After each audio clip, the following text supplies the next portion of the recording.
বুকের ভিতরে রক্ত ঘরানো যখন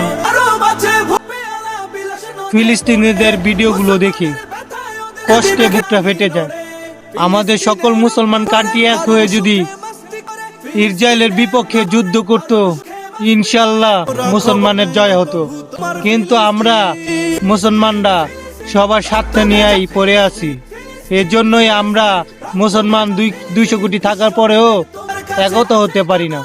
আর ইহুদিরা 80 লাখ হয়েই আমাদের 200 কোটি মুসলমানদের ধোলাই করতেছে। লজ্জাজনক। আগে মুসলমানের সংখ্যা ছিল কম, ইহুদিদের সংখ্যা ছিল বেশি, তারপরও মুসলমানদের জয় হয়েছে। আর এখন ইহুদিদের সংখ্যা কম, মুসলমানদের সংখ্যা বেশি, তারপরেও মুসলমানের জয় হয় না। কারণ কি? আমাদের ভিতরে একতা নেই।